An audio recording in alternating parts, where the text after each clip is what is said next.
Yes, I will go ahead and do roll call and call your name one by one. When you hear your name, please say present. Chair Lachensky. Present. Vice Chair Kelly. Present. Commissioner Crawford. Present. Commissioner Hubble. Absent. Commissioner Kinzelberg. Present.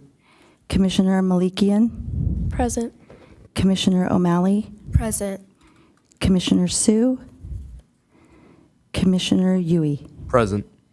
Let the record show all commissioners are present except Commissioners Hubble and Sue. All right, next up on the agenda is the Pledge of Allegiance, so please stand.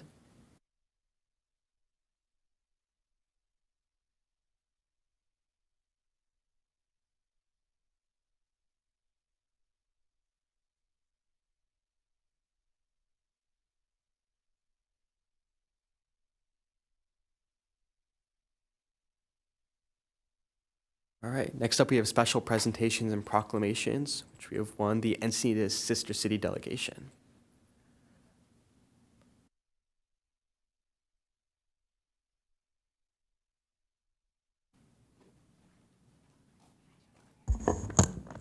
I'll start yapping.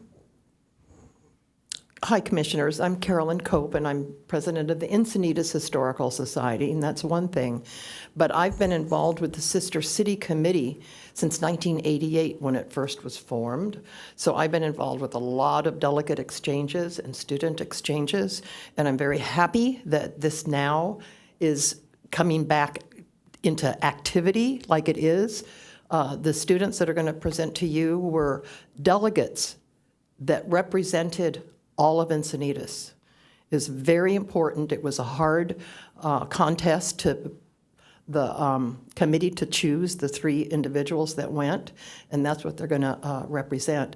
I don't know if you've ever noticed this piece over here. This was one of our exchanges, this piece of art from when it was Hondo. Okay, it started out as Hondo, which is the same geographic area and industry and that sort of thing as Encinitas. So there's a lot of similarities. Well, they did what they had to do. They had to do it. We didn't. But they had to, when Japan was having their economic woes, they combined all these small municipalities into one. And they voted again on what are they going to call their new larger city. They just needed to get rid of all these little cities and bring the budget back down. Same as when Encinitas, we wanted to incorporate as a city, so we took the 5 communities and made the city of Encinitas. So it's kind of similar, but they did it for economic reasons, and we just did it so we'd have some power in the county as a city. So the citizens voted, and they voted for Amakusa, which is interesting, a 17-year-old that went against the warlords in the 1500s to fight off the shoguns coming down south from Tokyo. So there's a whole shrine on this 17-year-old young man that held the shoguns at bay so they could live without them taking everything over, their lands and stuff. So they have beautiful, deep history too. But I'm so thrilled that we have a youth commission now. We haven't been able to send students for quite a few years, and this is a great representation, but it's our turn next summer, and I really would like, and the committee would like, the Youth Commission to be a little more involved now that we're starting this back up again with the exchanges. It's a wonderful exchange. Any questions about the history of it, just let me know. Thanks.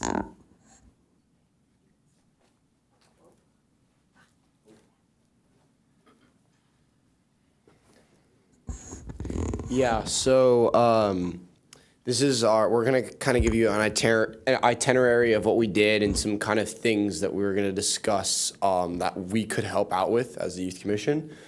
So this is the first day. We traveled the very, very long flights. We did not know any of each other before then, and I don't think you can really see it, but it was a really monumental day of travel where we got to get to know each other and became close as representatives of Encinitas. And yeah, I think next slide. Yep. So this is a really big thing. So when we first got to Amakusa, they had a welcoming committee of all the host families and multiple other people who are working with the city. And as somebody who I'm also on the youth commission with you guys, I think that we could be monumental in helping do something very similar for them coming here. If that's making signs for them, if that's showing up in front of wherever they land, maybe going to the airport, helping out with that would be really great, leaving a really good first impression. And we also got to go into City Hall that day and meet the mayor for the first time, superintendent of education, yeah. Okay, so first, on the very first day where we traveled around the city as a group, we were taken to a center where we learned about the local dolphin populations and the community's dedication and care for their health and well-being. After that, we went to our first middle school of the trip, where we were eagerly met by this excited group of students. They gave us a special presentation telling us about their school, their numbers, and then they showed us a traditional dance they had performed at, done at a performance earlier in the year. They taught us, they tried to teach us it was very hard. And then afterwards, they showed us some traditional instruments where they demonstrated and then had us try to play them. And then after that, there were stations set up around the room that we were given the opportunity to walk around at. At some of them, there were games where you would play rock, paper, scissors to attack your opponent with a plastic hammer. And at another one of them, there was an origami station where some students and I folded a paper top. At the end, we all had the chance to gather around and just talk and ask questions. And then after that, we went to an art center where we learned how to make clay plates and bowls. Our teacher did not speak any English, but was very careful to demonstrate in a way so that we could understand him despite any language barrier. And I loved seeing such an emphasis on the creativity in so many of the places we visited.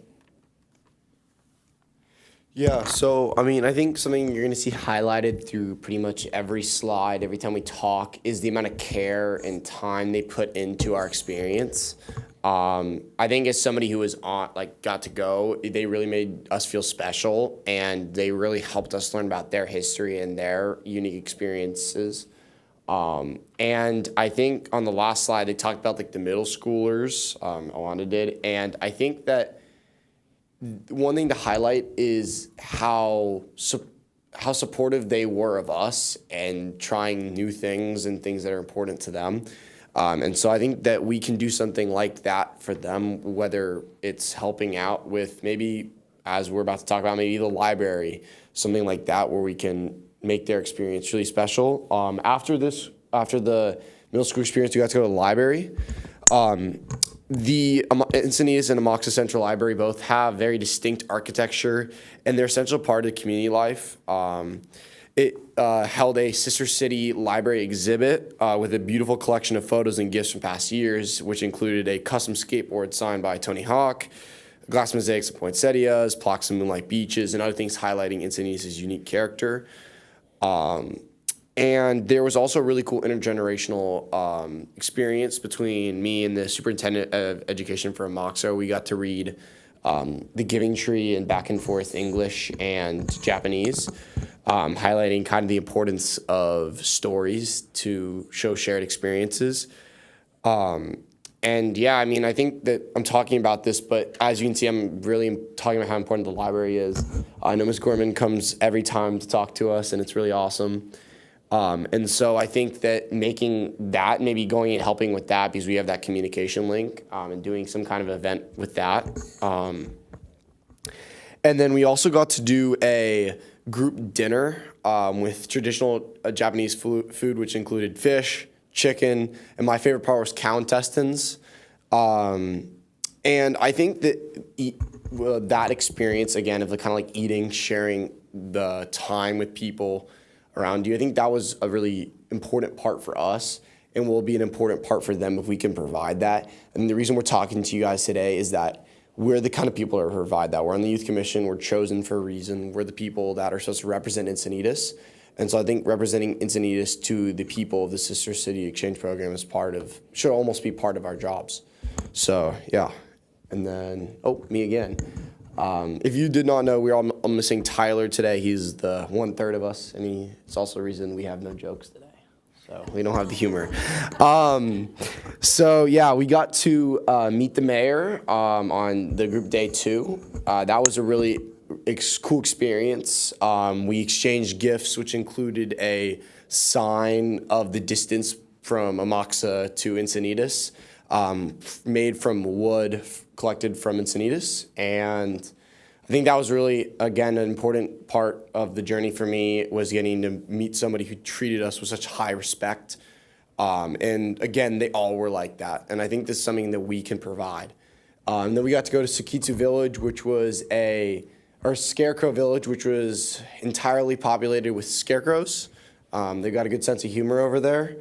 And then we got to go to Sakitsu Church, where we were actually led the tour by the middle school students. So as you know, when we go to museums here, usually you have adult tour guides who are professionals in the area, professionals in that region. And instead, they was the middle schoolers that were leading us around. And I thought that was really a special opportunity, and that they were so engaging with us. And I don't know how we can do something like that, but maybe we can help them with tours of other areas in Encinitas. Maybe we can show them things in the city hall. Maybe whatever that is learning the information and then presenting it to them. I think that would be really special for them. So later that day, we went to the tea ceremony, where women dressed very elegantly in kimono helped us prepare for the event, styling our hair and helping us show us the correct way to wear our yukata and jinbei. Once we were in the room, they performed a piece of traditional music on shakuhachi and koto instruments, while showing us the proper way of tea preparation. After that, we were given the opportunity to try it ourselves, where we whisked green tea and until it had the proper consistency, and played the instruments with sheet music to guide us. To play the koto, you needed these small pick-like tools you'd put on your fingers to pluck the strings. And the shakuhachi was very similar to a flute and required very careful control of breath, making their performance only more incredible as we quickly realized how difficult it was. After this, they taught us ikebana, or the art of flower arranging, which required careful measurement and cutting of all the flowers. They walked us through each step, and at the end, everyone had their own arrangement.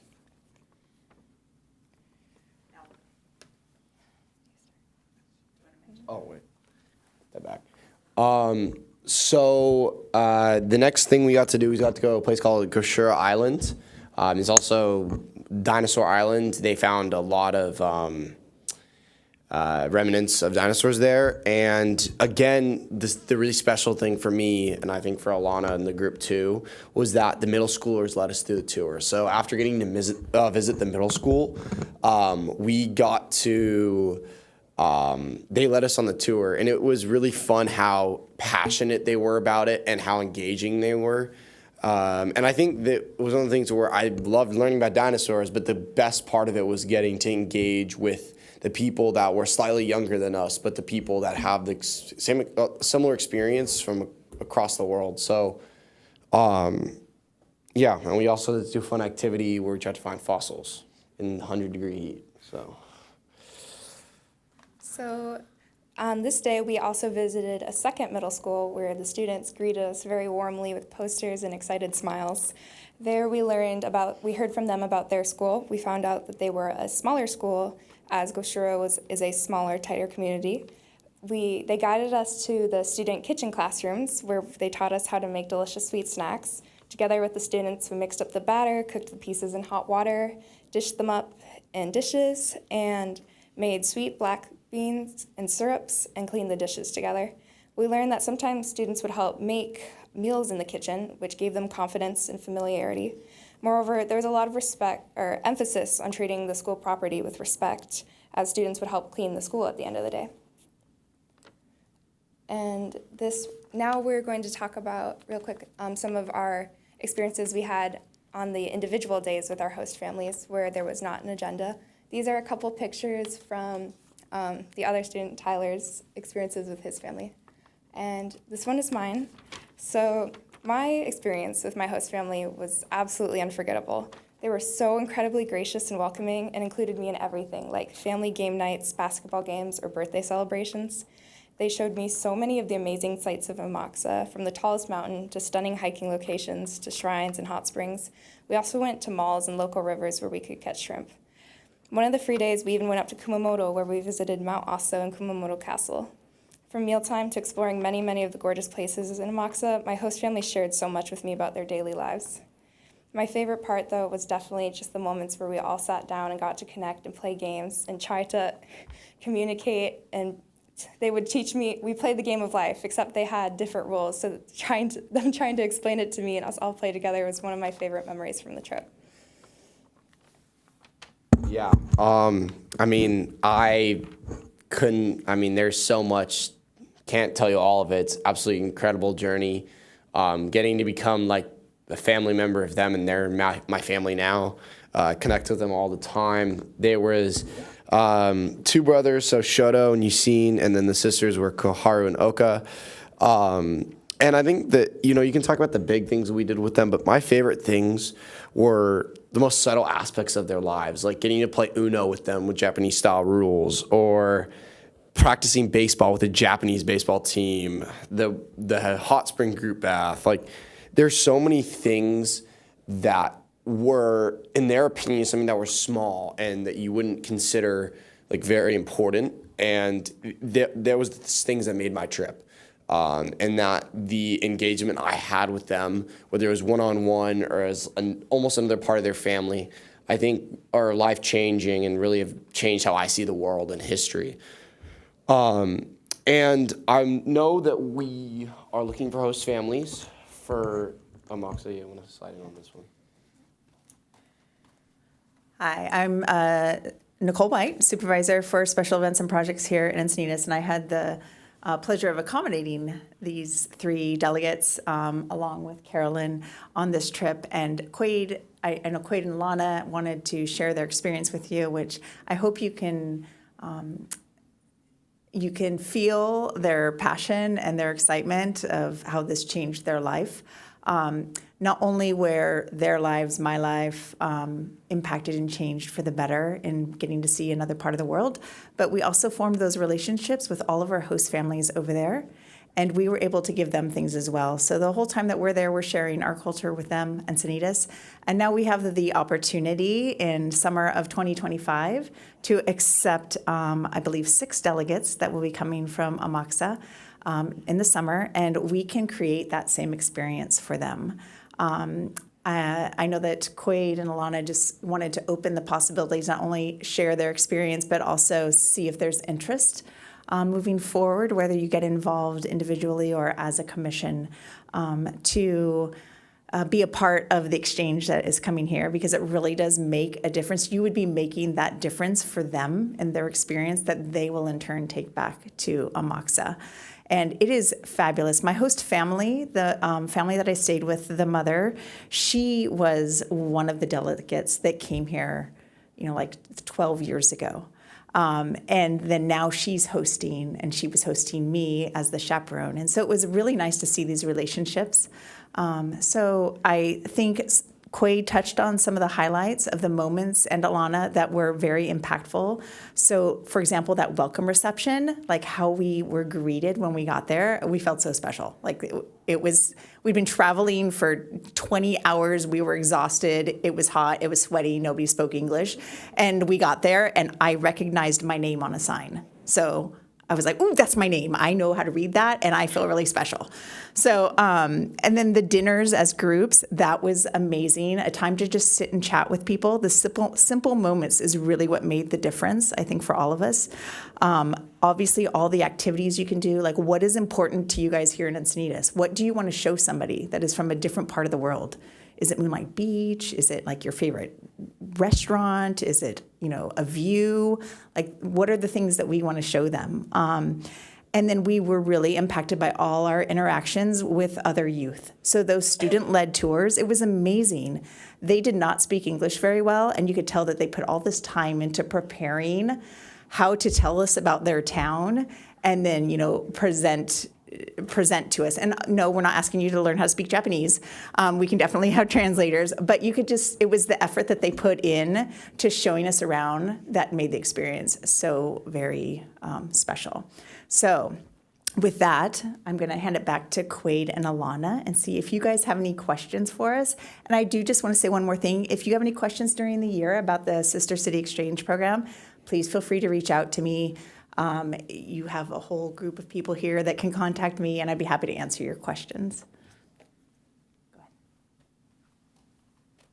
guys got any questions? Commissioner Yui, when would we host the families or the students? The final dates haven't been decided, but it's generally the first week of August, right around there, very end of July, first week of August. So we're waiting to get those specific dates from our contacts in Amoxa.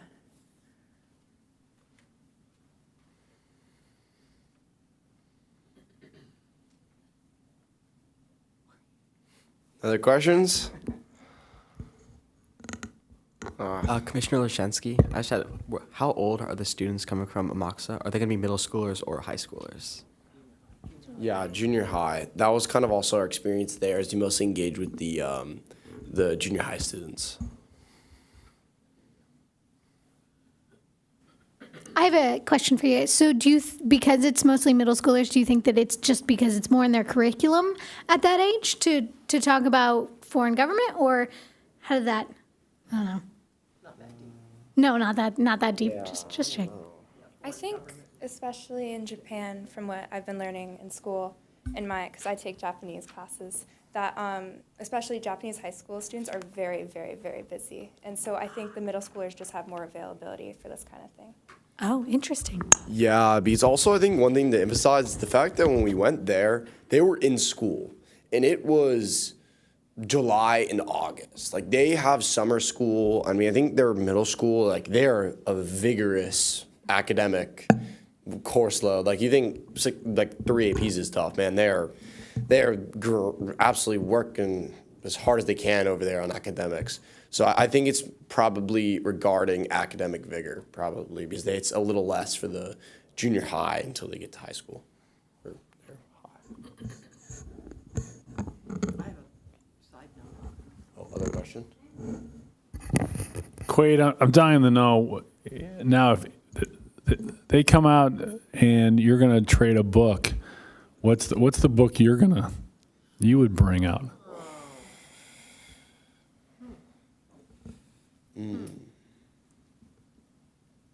Well, I think genre, I think I'm going to go picture book or something that's a little bit, that was important to me when I was younger.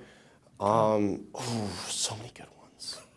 I think Dr. Seuss. I'm going to go something Dr. Seuss because he's from San Diego. He's like, I have a little bias, but one of the greatest authors of all time.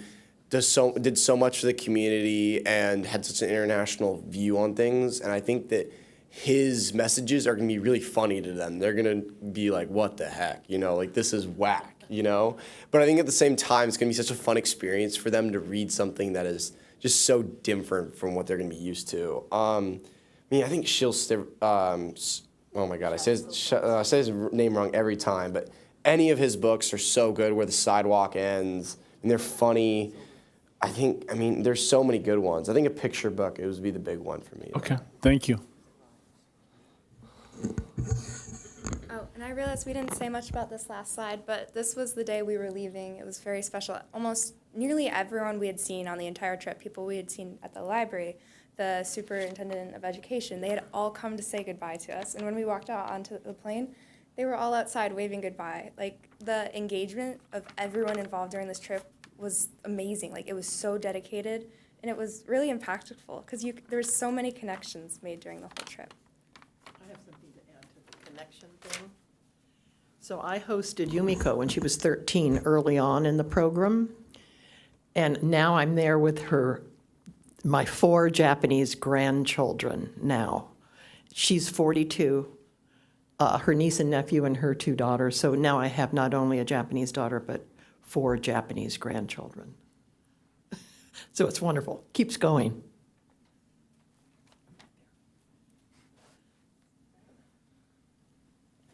You guys got any more questions? I mean, I think we'd love to talk about it. We had the absolutely life-changing experience.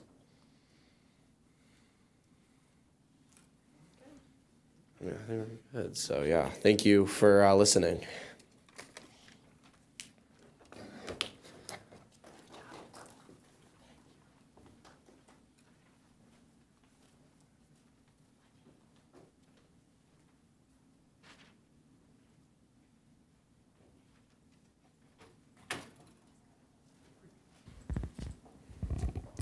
All right, next up are oral communications and possible directions to staff. Do we have any? Yes, we have one speaker slip today. Madison Rapp is here to speak about smoke-free multi-unit housing. And as a reminder, you have 3 minutes to address the commission. Okay, thank you, commissioners. My name is Madison Rapp, and I came this afternoon to talk about an environmental concern of mine. I live in a townhome, and I have 3 young children, a 7-year-old, a 4-year-old, and an 11-month-old baby girl. And my 7-year-old is especially sensitive to allergens and smoke and gets itchy eyes and a cough when he's exposed to pollutants in the air. My husband and I have lived in multi-unit housing, which is like a condo or a townhome with shared walls, for the whole 10 years we've been married, as we are part of the generation that is finding it difficult to afford single-family housing, even as our education and income have gone up over the years. Sharing 2 of the walls of my home with neighbors makes me all the more aware of the quality of the air surrounding and inside my home. Just the other day, I was out front hanging out with my kids when my neighbors started smoking, and the smoke drifted over and lingered by us for long enough that I had to get my kids and head inside. Someday, I would love to live in a house without having to share walls, but for now, we and many young families that live in condos are at the mercy of our neighbors and their choices when it comes to smoking, whether tobacco or marijuana. Research shows that up to 65% of the air in an apartment unit can come from other units in the building, and that secondhand smoke drifts under doors, through windows, hallways, ventilation ducts, and through the gaps around outlets, pipes, fixtures, and walls. I came today to say that we all have the right to breathe clean, smoke-free air, especially in our homes. Our neighboring city, Carlsbad, just passed a policy requiring all multi-unit complexes to be smoke and vape-free. Secondhand smoke is bothersome to most people and unhealthy to everyone. There is no safe level of secondhand smoke. I hope Encinitas will consider adopting a smoke-free multi-unit housing policy as well. Perhaps the Youth Commission could look into this policy as a social justice and environmental issue, because more children live in multi-unit housing complexes than single-family homes. More ethnically diverse and marginalized people live in multi-unit homes. More families of limited means live in multi-unit properties. We all have the right to breathe clean, smoke-free air in our environments. Thank you so much for your time.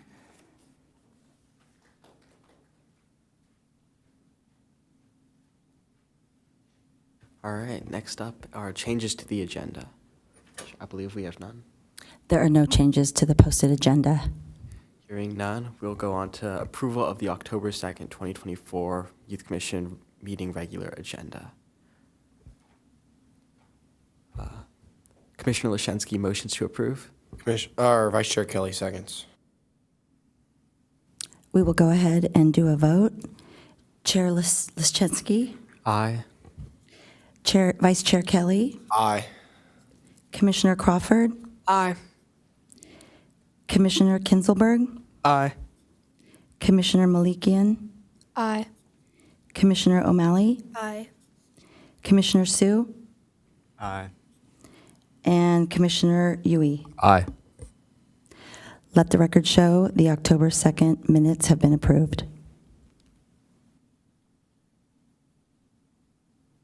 All right, next up are action items, in which we have to review the 24-25 Youth Commission work plan.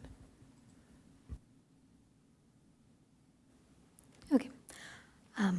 Supervisor Camarena will jump in at this point. So this is our final approved work plan on what we'll be working off of and the groups that you guys will be working in. Again, as I emailed you guys earlier today, we'll break up into those ad hocs after the meeting today to kind of discuss what you will be working on as we go through these. One of them I wanted to bring up first is the youth advocacy, I believe. So thank you to the commissioners, to Hubble, O'Malley, and Sue. Thank you guys for coming in and doing the Get Out the Vote video that you guys recorded the other day. Do you guys want to fill us in a little bit more about that?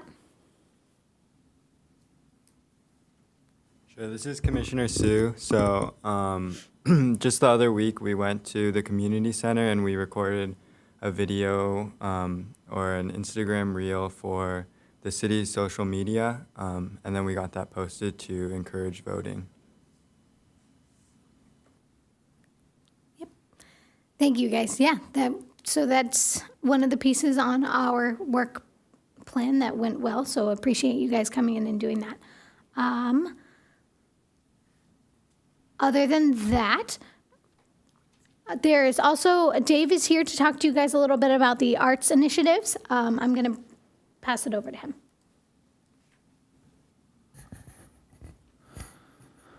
Honored to be here. Thank you very much. Saw in your work plan this goal and wanted to share what I think is some exciting news in the city.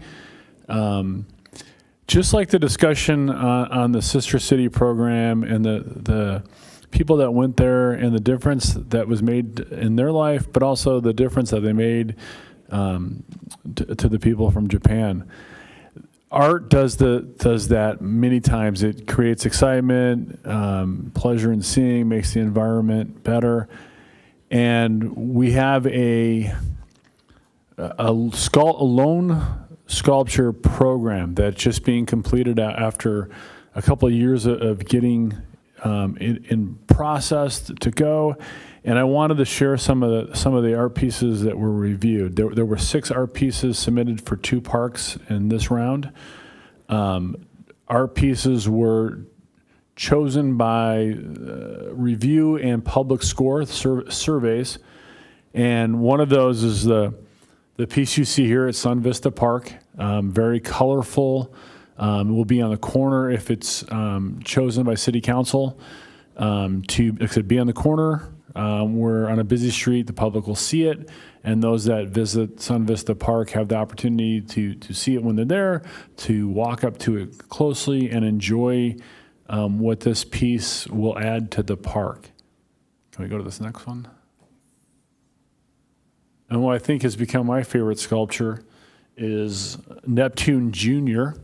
This is a 10-foot off the ground piece that will have, it's a hammerhead shark, and then the young child on the back of its of the shark. And the skaters at Leucadia Oaks, when I were showing photos, this quickly became Shark Boy sculpture unofficially. And this is the one recommended for Leucadia Oaks Park. And the unique corner there is that there's a skate area, kind of like a bowl. Has anybody been to that park in this group? Okay, you got to. Vice Chair Kelly, I live just up the street from there. Oh, okay, so then I'm excited this is coming to your neighborhood, I hope. Thank you. And so in a skate area, the thought is, and a lot of people who did the survey talked about this being, near closer to the water, the kind of the concept of outdoor and what that goes with the skate area. And so these are the 2 art pieces, and just like your committee, the Commission for the Arts has gone through review, has kind of led this effort, has pushed this forward as these 2 items helped with the survey, and now they'll be going to City Council on November 20th with the recommendation for City Council to approve these to be installed. And if City Council agrees and approves them, they should go out sometime in January to those 2 parks. We have 4 other ones currently out. I bring this up in the excitement, just like you, where you had the speaker a moment ago and kind of the presentation before. Hopefully on November 20th, we're going to see people that are inspired by these 2 sculptures, and they also will come to the public meeting and share that with City Council. So we're here trying to show youth commissioners like this artwork and how that can be inspiring, and how you go forward on your work plan, that you look for those opportunities to connect youth to the art, both in what the city is offering, and what else could be offered and what else is in the community, sometimes not even put out by the city. So wanted to share that. I appreciate the opportunity to do so, and I would gladly answer any questions I can do for you. Vice Chair Kelly. So, yeah, my family is very in tuned in kind of arts, and we pretty much were one of the first families to hear about this. So I wanted to say first off that the park is, Sunvista Park is, I love it. I think it's a really great sculpture. I think it adds so much color and energy, and it's really cool. For the one for the Leucadia Oaks Park. So, as somebody who's skated at Leucadia Oaks Park my entire life, because it's legitimately rolled down the hill from my house, I have kind of seen the people and the tendencies of skaters in that area who have pretty much used anything as a possible trick or as a use like for graffiti and marking. And so a couple things I know about this sculpture. So first, I know that the pillar is fiberglass. And from what I understand, it's a more vulnerable kind of fiberglass. And it's a wind. It's some kind. It's like turns with the wind. If I'm pretty sure on that one. You are correct. Yeah. So as somebody who skates, and a lot of my friends are skaters, I think the sculpture is great, but I think that it's gonna very quickly become a skater's trick to do some kind of kickflip off the top of the shark, or whatever they're going to be thinking, because as somebody who, as soon as a box or anything is left in that area, a couple weeks ago it was the couch, it became the latest trend to do some kind of trick off of it. And I think with the vulnerable fiberglass, it might be a little bit of a struggle with it, and I think that they're very quickly, the skaters and the people of the area will get at it. That's the best way to say it. They will do some things to it, like the actual part of the skate park's been graffiti, I think 3 times from what I can remember. I think it's going to be, I love it, but I think it would be a very good area for like Moonlight Beach, or somewhere where it's closer to the beach and it shows the message a little more. Because I think the location might, I think the expression that me and my friends use when something gets like that is tatted up, it's going to get a little, in terms and sculpture is like injured. So, I mean, I think maybe if there's other materials used, but for the fiberglass, I think it's very vulnerable. I think there could be injuries regarding collapse, and other things like that. I appreciate the comments and concerns. It's definitely been reviewed and looked at to, and will be a challenge. Moonlight is not an area where we can put up sculptures. And this being a part of the community ask that to have a sculpture in this park, this will be a challenge. And I appreciate that. Commissioner Yui, I can't really tell from this photo, but it's like, how will it be? Where will it be in the park?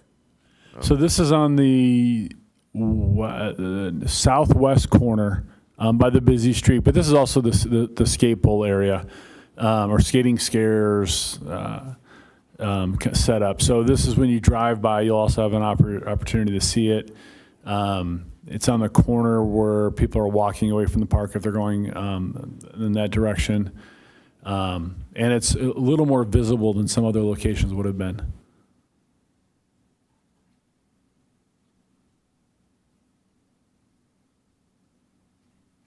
Thank you for the opportunity. I appreciate it. Okay. So we can, back to the work plan. If you guys have anything you would like to communicate to other ad hocs, or something you would like to talk to with the whole commission on certain items, this would be your moment to talk about those things. Does anybody have anything they'd like to bring up? Vice Chair Kelly. So, couple things. So we've had youth commission speakers confirmed for Wednesday, December 6th, which was is going to be next time. And it is going to be the Arts Commission speaker. So people to know, it's going to be Jessica Roberts, who's the Assistant Central Manager at the Pacific View Arts Center, Brittany, who is the Encinitas Arts Programs Coordinator, and Colette, who's the Arts Administrator, Commissioner for the Arts.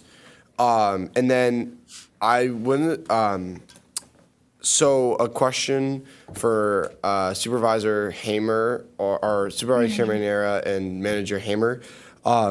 So I have I wanted to ask, how do we vote on something? Because there are 3 possible dates for a tour at the Pacific View Arts Center. And Ms. Roberts gave me her availability, and there's a couple options. So should I propose that at future initiated agenda items, or should I do that now, discuss it? Manager Hamer here. Since it's part of the work plan, you can discuss it. It doesn't have to be a listed agenda item. It's just as part of your work plan, and you could propose the date for the commission to vote on. Okay, so the 3 possible dates, so if you guys have calendars or whatever you want to check for these, it's November 20th at 4:30 to 5 p.m., Wednesday, January 23rd, or Wednesday, January 30th are the 3 possible dates. Those all 4:30 to 5 p.m. Yes, I believe so. Commissioner Yui, could you say that again, please? Yeah, I got it. November 20th.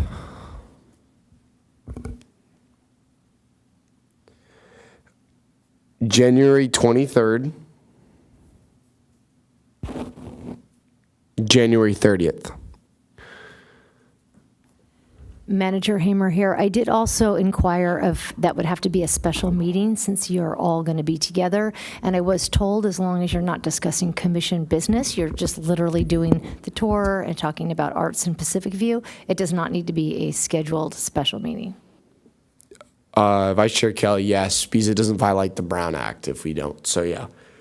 And then I think Manager Hamer, you're going to discuss this, but I had some kind of things that are going on for arts and culture events. But I think you'll add on that. It's funny, I was going to talk about the public art anyway, because I do think that it's going to get a little mangled with the skateboarders in that area. And then, so environmental commission updates. So there is a speaker for one youth commission meeting. So youth sustainability entrepreneur Rohan, he's from Pacific Ridge. He's the founder of Way Zero, is confirmed for the February 4th meeting. And then habitat restoration is something we did last year, I believe the year before. It's a partnership with San Diego Botanical Gardens. Last year it was March 23rd from 9 a.m. to 12 at the Moonlight Parcel. And then the contact for that is Joe DeWolf. I think we can begin that contacting me soon. And then I have reservations for 3 people for the Solana Center. And it's a leader in environmental sustainability in Encinitas, if anyone would like to join me on that. And then there is the Urban Forest Advisory Committee Arbor Day. It's in the spring, and I think we should all attend as volunteers and help out. The last year, and I believe the year before, there were not any youth commission members besides me. And I think that's a really great opportunity to engage with the community. And then the contact for that is Chris Kalstrand, and she's the city arborist. Can you, sorry, Supervisor Camarena, can you say the name of that last event that you were talking about one more time for me? The Urban Forest Advisory Committee, UFAC Arbor Day. Manager Hamer here. This, in 2025, it will be the Parks, Recreation, and Cultural Arts Department that oversees Arbor Day. So we will definitely be providing the details and the information as they're confirmed. And that will be Supervisor Nicole White, who you're familiar with, and she does all the events in our department. So more details to come on that. Wonderful. That's it from Vice Chair Kelly.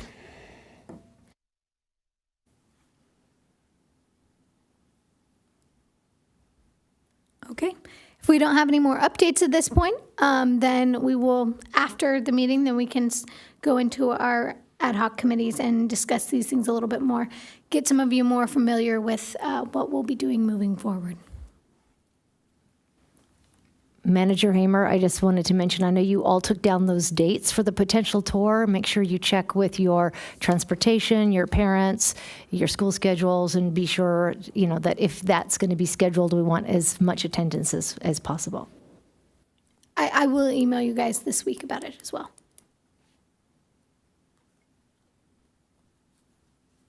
All right, continuing on, we have informational items where we have department updates from Recreational Service Manager Hamer. Manager Hamer. So yes, Art Night is next Saturday, November 16th. It's a citywide free event with a variety of visual, performing, cinematic, and literary arts to enjoy. There's a free shuttle to the various locations. The locations include Encinitas Community Center, Library, and City Hall here. There's also partner studios, which are Off-Track Gallery, Perspective Space, Mike Kettinger Art Studio, and Culture Brewing Company, and Bliss 101. That is a program where we have volunteers. We do have enough volunteers, but if you're interested in helping or participating, you can email me, and I can connect you with Brittany Nemero, who oversees that event. The Parks, Recreation, and Cultural Arts Department is overseeing their winter activity guide. It's in production now. That will be distributed to every home in Encinitas on Saturday, November 30th. And our winter registration opens on Monday, December 2nd. And that will have all our programs, activities, and classes. So save those dates. And as you all know, the holiday parade is vigorously being worked on right now. The theme, Creativity in Motion, and that's taking place on Saturday, December 7th. The Youth Commission participates every year, so you should have that marked on your calendar. You'll be working with Supervisor Camarena on the theme and what to wear and those types of things. You are Santa's escort, so you're very much the spotlight and feature of the parade. So we appreciate that participation, and please save the date. And then last but not least, the department is also presenting the Encinitas Ballet's Nutcracker. That's on Saturday, December 14th, and it's been moved. This year, it's going to be at the San Diego Academy Performing Arts Center.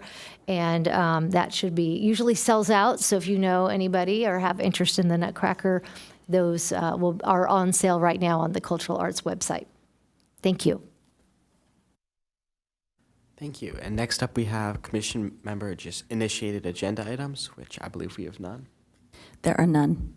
All right, continuing on to item 11, if there are any future agenda items added by commission members, which I also believe we have none. There are none.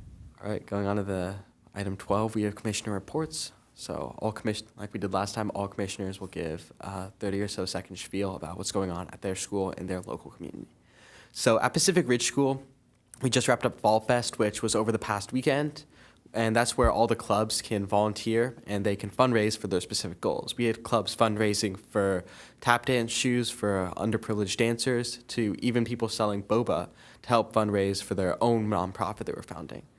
And today we also had Pacific Ridge host the AMC 12, which is a mathematics competition. And yeah, great. Vice Chair Kelly, not much going on. I had ODP, Olympic Development Program trials on Sunday. And high school season is coming to a close, but if you would like to go watch, CIF is occurring at the Logan Aquatic Center at La Jolla. Yeah. Commissioner Crawford, there's no updates on my school. Commissioner Kinzelberg, pass. Commissioner Malekian, we just had our first bake sale for our volunteering baking group who raised money and went to the local church to volunteer. Commissioner O'Malley, so today we just wrapped up our Dawn's Day, which is basically our school welcoming potential future students. So most of them are 8th graders around the county. And so we had that. And also this coming Sunday, the girls' crew team, the girls and boys' crew team both are participating in the Crew Classic, which is, I guess I would say it's like a big event for anyone who's in crew. Yeah, and that's basically it. Commissioner Sue, nothing to report. Commissioner Yui, starting at the Encinitas Library, there will be a chess club from 11 to 12. So yeah, you can check that out. Also, CIS sports such as like football, they'll be happening in the next few weeks. All right, great. So I guess that's that. I adjourn the meeting at 5:21 p.m.